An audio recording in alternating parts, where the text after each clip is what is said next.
saya menganjurkan ya, ini menganjurkan kepada teman-teman, saya boleh sebut teman-teman kan, walaupun ini sudah sebaya anak-anak saya. Jadi yang sudah memilih untuk aktif menjadi seorang aktivis atau pelaku sosial itu profesional lah. Nah, jadi maksudnya kita itu jangan bek mencawe kalau bahasa Aceh. Harus fokus. Konsisten dia harus fokus, kita itu mau bekerja di bidang apa. Itu aja yang harus fokus. Jadi pegawai negeri juga begitu, harus fokus. Jangan satu kaki di pegawai negeri kayak saya dulu, satu kaki di LSM, itu kan yang kacau.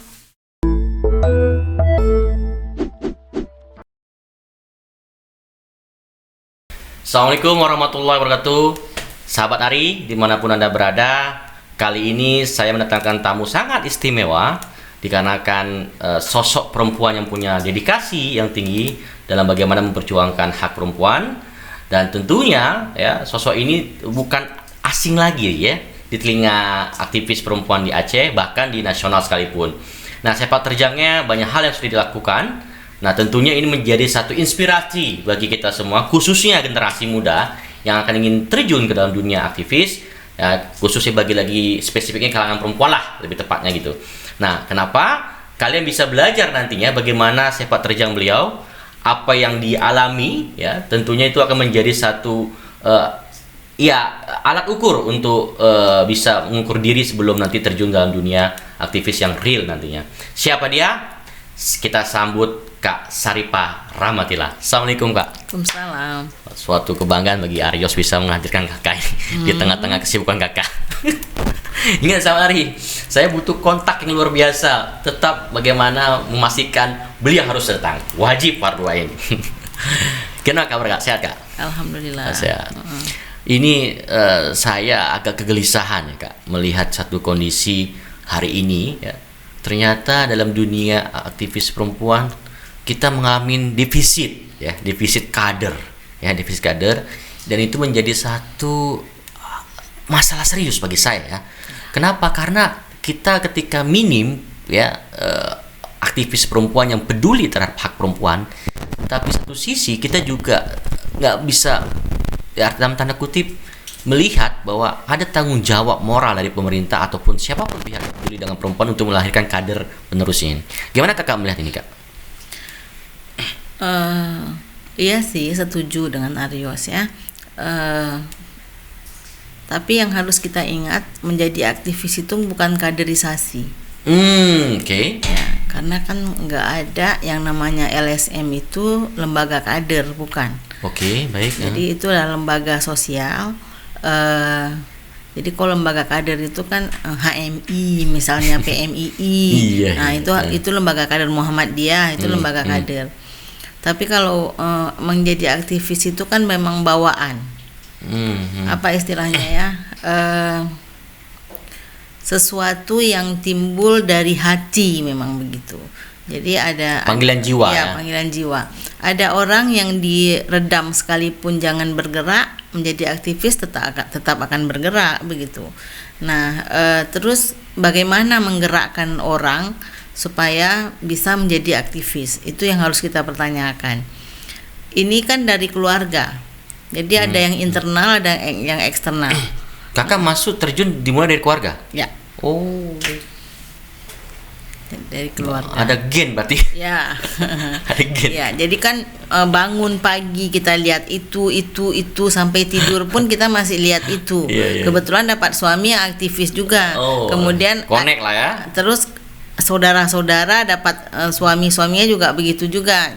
Jadi ya maka waktu ada orang tanya ke saya waktu saya kuliah S2, itu ada seorang panitera itu tanya begini, Kak, Ipah, saya kepingin seperti Ipah, bisa ngomong, saya itu gimana caranya?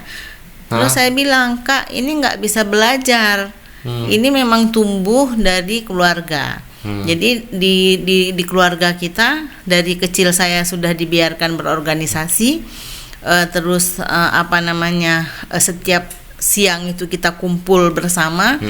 Makan bersama maksud saya, di situ ngomong macam-macam di meja makan. Jadi dulu Walid, saya panggil ayah saya kan Walid saya itu seorang organisatoris yang ulung, yang luar biasa. Nah, kemudian diajak kita ngomong sehingga kita bisa mengeluarkan pendapat. Demokratis sekali. Iya, demokratis sekali. Jadi saya bilang ke kakak itu, jadi begitu Kak, kalau kakak di keluarga gimana? Terus dia bilang, kita nggak pernah dikasih kesempatan begitu sama ayah kita. Tapi bisa dibentuk lah Kak? Bisa sebenarnya, tapi tergantung usianya itu sudah berapa. Kalau dari mulai dari sekolah, kuliah itu? Ya, itu bisa jadi, tapi minimal kan saya sebut yang pertama itu keluarga. Kalau keluarga itu bersifat demokratis, dia membiarkan anak-anaknya itu berorganisasi sejak dini, ya dia akan terbentuk menjadi organisatoris yang nantinya akan menjadi aktivis.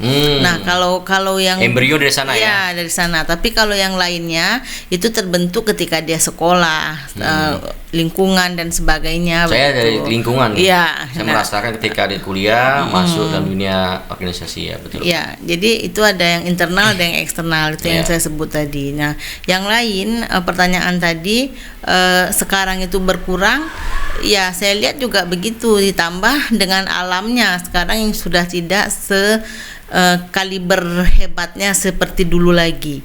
Jadi apa dipengaruhi oleh isu keberadaan? Ya, bisa jadi. Waktu itu kan kondisi lingkungan kita itu seperti membiarkan aktivis-aktivis ini, orang-orang sekitarnya ini untuk terjun bicara. Nah, kalau sekarang kan udah diredam, subhanallah. Jadi sudah ada pengkultusan. Jadi orang udah dikultuskan bla bla bla dan sebagainya. Jadi pemerintah seperti itu, kemudian yang lain juga seperti itu ya. Jadi kan sekarang jadi kacau. Ditambah lagi kan dunia LSM itu udah nggak sekaliber dulu lagi. Ya, betul. Ya, jadi semakin kehilangan wadah orang-orang yang berniat untuk melakukan kerja-kerja sosial. Nah, kakak bisa jelaskan atau sharing pengalaman lah ke sahabat Ari, suka dukanya kakak menjadi aktivis, apalagi dulu kakak mengemban satu organisasi namanya MISPI ya, sehingga membuat bahkan MISPI salah satu organisasi yang peduli advokasi UPA juga pada saat itu dan juga isu-isu lainnya. Nah, apa suka duka yang kakak alamin selama rentang waktu kakak menjadi aktivis dan sampai saat ini orang juga mengklaim kakak masih aktivis, gak ada pensiunnya? Iya, suka dukanya ya sebenarnya begini. Saya itu kan mulai beraktivitas ke dunia sosial itu ketika kuliah. Nah, waktu kuliah saya masuk HMI, saya menjadi ketua Kohatibatku waktu itu. Kemudian saya terpilih menjadi juru runding RIGAM. Terus ini saya sampaikan semua. Saya menjadi anggota KPU pertama di Aceh. Tahun 2004 ya? Iya. Terus saya menjadi staf ahli gubernur, saya menjadi ada di BRA dulu dan sebagainya. Nah, itu bukan tidak ada suka dan duka, luar biasa. Malah saya juga seorang pegawai negeri, ya kan. Jadi kan kacau sekali membagi waktu sebenarnya. Memang saya sangat kelimpungan dan nggak punya celah untuk bisa berbagi. Ditambah lagi donor yang mendanai saya pada waktu itu di MISPI itu ada beberapa donor itu yang enggan. Karena saya pegawai negeri, gitu kan. Nah, waktu masuk ke pegawai negeri juga kayak gitu, saya aktif lagi di pegawai negeri. Orang itu selalu saya kan sering dibully nyan ibu LSM, dia bilang. Nyan ibu LSM. Jadi nggak bisa ambil data marit sorry, jangan banyak kali bicara kita itu ibu LSM. Jadi nah dari yang begitu-begitu itu kan membuat saya setelah saya di KPU itu harusnya saya kan balik ke pegawai negeri. Saya pernah nggak mau balik lagi ke pegawai negeri, nggak bisa nyambung saya. Maksudnya dengan lingkungan pegawai negeri. Saya minta izin ke Umi saya almarhum. Saya minta Umi Ipa berhenti aja dari pegawai negeri, saya bilang begitu. Terus Umi saya dengan dia mau meninggal waktu itu sakit, sampai dia bilang, Ipa jangan sombong nak, dia bilang begitu. Orang lain subhanallah jadi pegawai negeri harus bayar, Ipa lulus sendiri, dia bilang begitu. Terus saya bertanya lah ke beberapa orang, yang lebih senior, yang orang-orang yang agamanya bagus. Terus dibilang itu doa orang tua, Ipa. Jangan dipahlawan, dia bilang gitu. Akhirnya saya nggak pulang lagi ke tempat Umi, karena setiap pulang pasti pertanyaannya kayak mana, udah masuk kantor lagi, kayak mana, itu aja pertanyaannya. Nah akhirnya saya berpikir iya juga ya, ini doa Umi. Ya, akhirnya saya teruskan, saya di pegawai negeri dengan susah payah saya, dengan jiwa saya yang tidak lagi kooperatif ke pegawai negeri. Sampai akhirnya Arios, ini bukan curhat, saya sampaikan pas bulan 12 kemarin, umur saya 50 tahun. Menurut undang-undang ASN itu sudah boleh ambil pensiun. Saya ambil pensiun. Masa kerja 20 tahun. Umur 50 tahun. Itu salah satu syaratnya. Saya tanya lagi ke orang-orang yang saya tanya itu udah meninggal. Saya tanya lagi ke beberapa orang, nyan kajit, dia bilang. Kajit, yang pertama saya harus tanya kan suami saya dan anak-anak. Suami Abang saya setuju ya? Setuju. Okay. Nah, suami saya sangat setuju. Keluar aja Ipa dari pegawai negeri kalau memang enggak, dia lihat saya nggak bisa berkembang memang di pegawai negeri. Nah, jadi udah saya ambil pensiun dan alhamdulillah sekarang sudah keluar SK pensiunnya. Sekarang saya sudah ingkrah lagi ke LSM saya.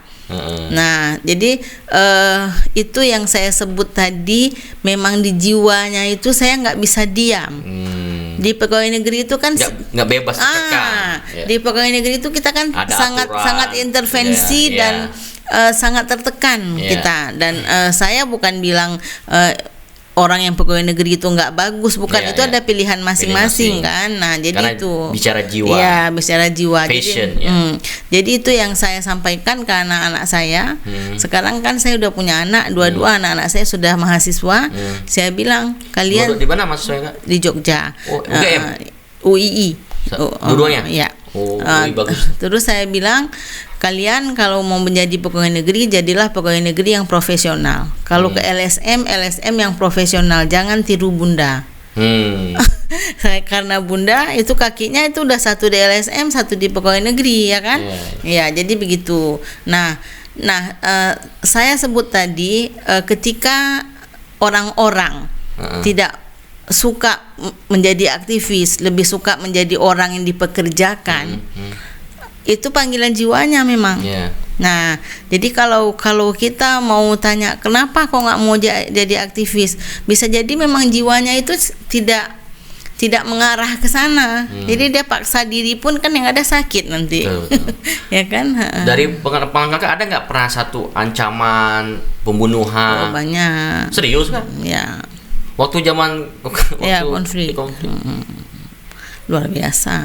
Itu gimana Kakak mensiasatin kok muncul satu keberanian sehingga Kakak bisa menghadapi hal kayak gitu? Saya jadi juru runding RI GAM itu pada umur 28 tahun. Muda kali kan? Ya.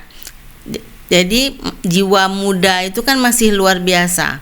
Kalau suami saya bilang, si Ipah ini udah putus surat takutnya, dibilang waktu itu. Ya, saya pun. Nah, jadi tapi kalau disuruh ulang lagi sekarang ya saya nggak mungkin berani kan. Jadi jadi setiap orang punya masanya jadi cerita masa konflik itu kan ketika masa konflik yang kantor saya mau dibakar, saya ditelepon, saya diawasi setiap pergi. Teman-teman saya pada waktu itu kan di juru runding itu kan semuanya pada keluar ke Singapura, pindah ke Swiss, pindah semua yang seperti itu. Nah, saya bilang ke apa yang meng-SK-kan saya itu, saya ngomong, kalau saya harus pindah gimana dengan suami dan anak-anak saya? Saya baru melahirkan itu. Berarti Kakak ada pilihan di situ waktu itu ya? Bukan ada pilihan. Saya justru ketika suatu hari saya pulang dari Jakarta, suami saya telepon dari sini.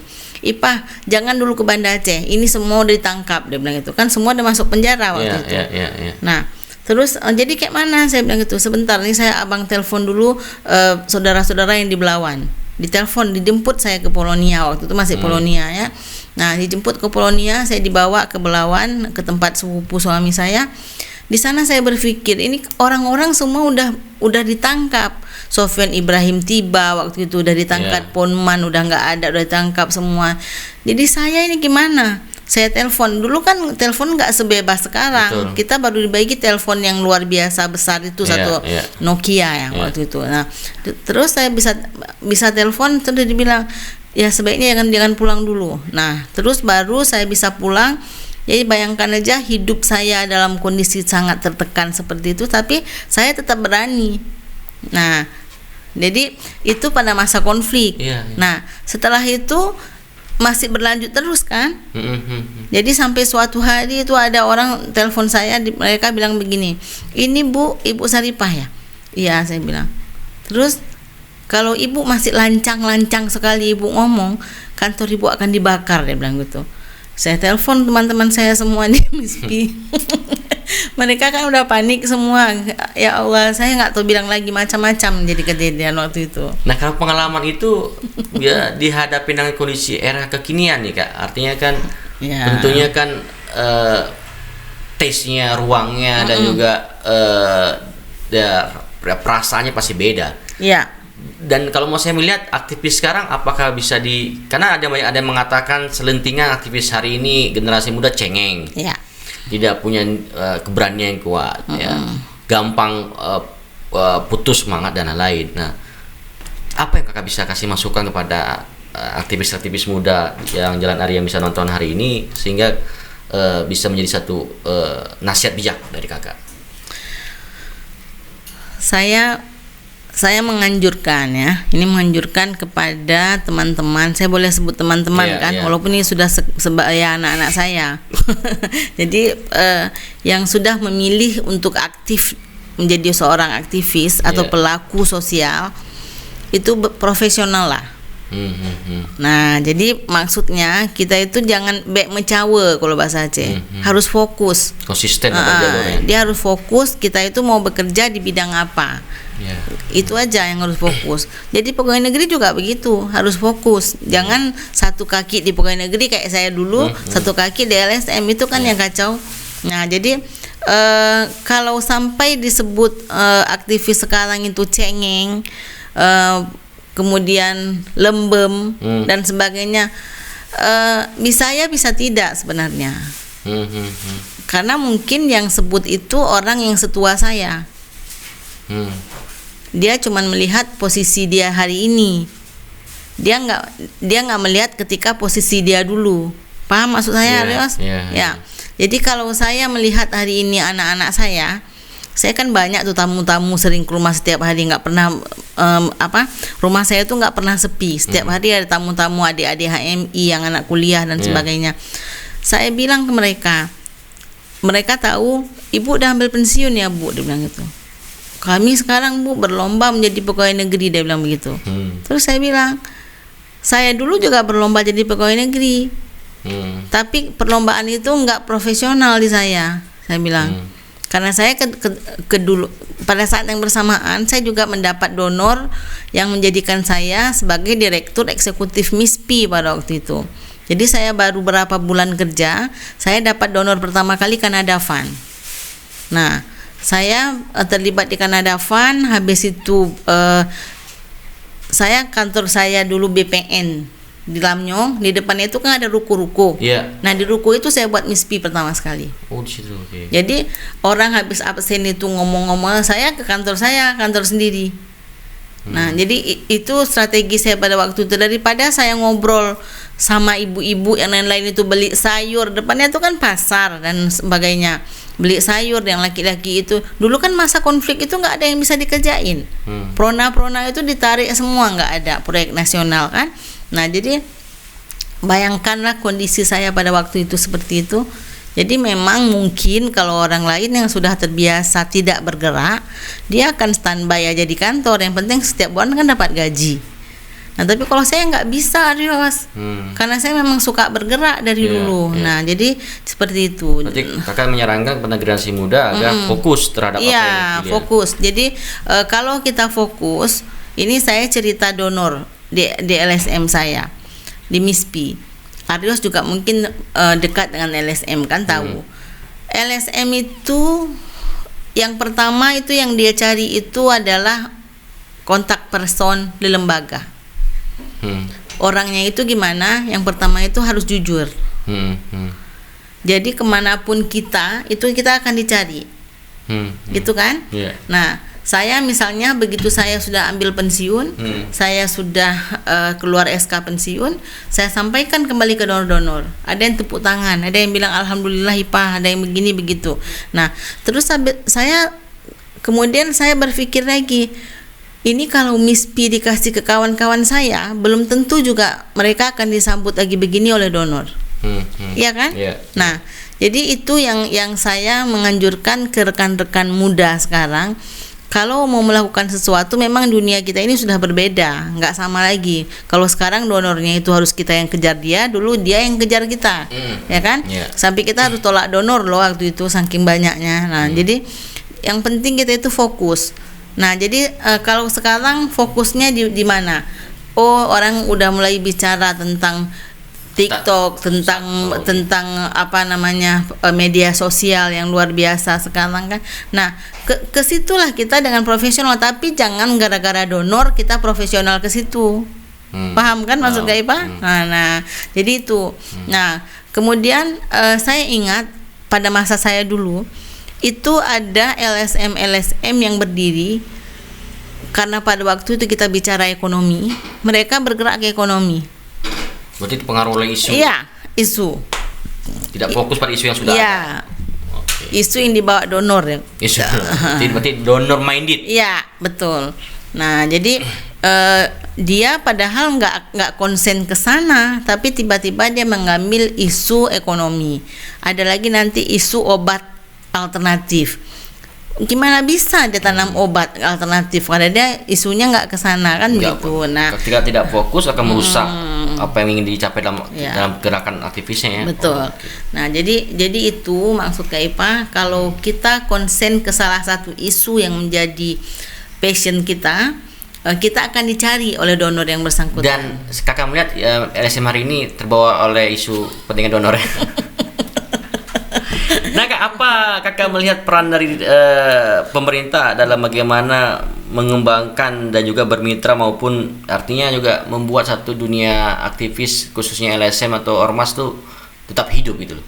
Sehingga karena saya lihat juga karena orientasinya project oriented dari donor sehingga banyak yang collab hari ini LSM, tapi tidak ada bagaimana bermitra untuk saling bersinergi untuk kerja-kerja isu-isu ke masalah sosial masyarakat atau isu apa gitu. Iya, yang kacau sekarang LSM itu kan ornob, organisasi non pemerintahan, ya kan? Yeah. Itu yang nggak dipahami oleh pelaku LSM. Jadi kalau dia mau ambil dana pemerintah, dia harus ubah dulu dong, bukan LSM, tapi ormas. Nah, itu boleh ambil dana pemerintah. Namanya pun kita ornob atau LSM, lembaga swadaya masyarakat. Yeah. Ya kan? Dari judulnya aja kita udah tahu kita itu memang tidak bisa berdiri sendiri, bermitra dengan pemerintah. Oh, gitu. Karena pemerintah itu kan mengelola dana masyarakat. Yeah. Nah, kita disuruh cari dana lain di luar pemerintah. Nah, walaupun sekarang itu ada banyak donor yang bekerja sama dengan pemerintah, dengan Bapeda dan sebagainya begitu. Nah, itu caranya gimana ya, kita dengan cara kita sendiri sebenarnya. Nah, jadi jangan berharap mendapat subsidi dari pemerintah. Itu bukan ornob.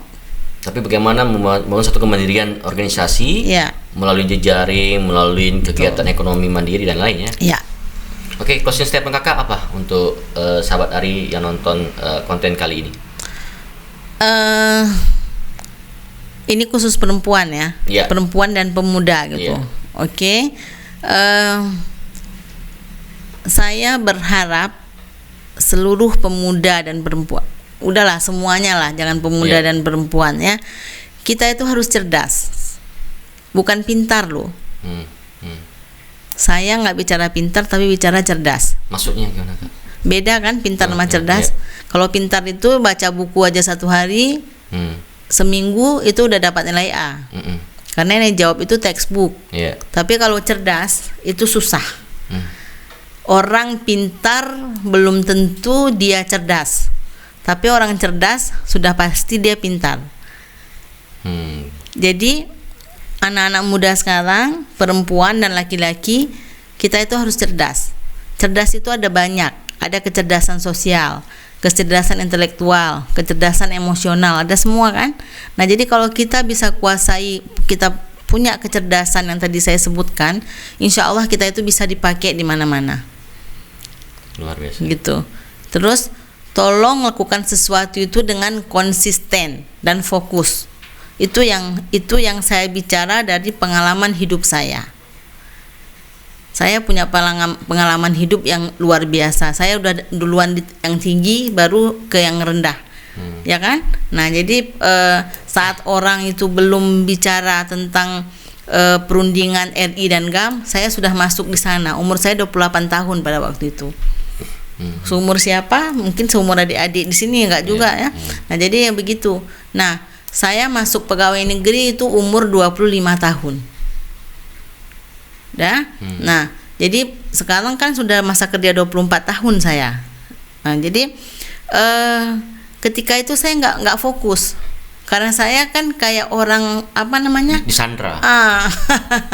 Habis itu datang bertubi-tubi, banyak sekali jabatan, banyak sekali hal-hal yang harus saya lakukan, dan pada waktu itu nggak tahu lah, yang penting Allah sudah kasih saya seperti itu, dan rezeki itu memang sudah diatur oleh Allah gitu kan, nggak ketukar. Jadi ya itulah, saya sudah nikmati itu semua. Nah jadi kalau kita cerdas dan kita fokus, insya Allah nanti semuanya akan kembali ke kita dalam kefokusan kita dan kecerdasan yang kita miliki. Luar biasa. Tidak terasa sahabat Ari, bincang-bincang kita usai sudah. Tentunya banyak hal inspiratif yang bisa kita tangkap dari bagaimana pengalaman Kak Saripah Rahmatillah selama berkecimpung dalam dunia aktivis. Saya tidak akan mengambil satu kesimpulan, sahabat Ari bisa mengambil sendiri. Tentunya hal-hal positif diambil bagi sahabat Ari untuk mengembangkan kapasitas menjadi lebih baik dalam bagaimana membangun dunia aktivisme. Usai sudah ada bersama saya. Sampai ketemu lagi. Salam Jalan Ari.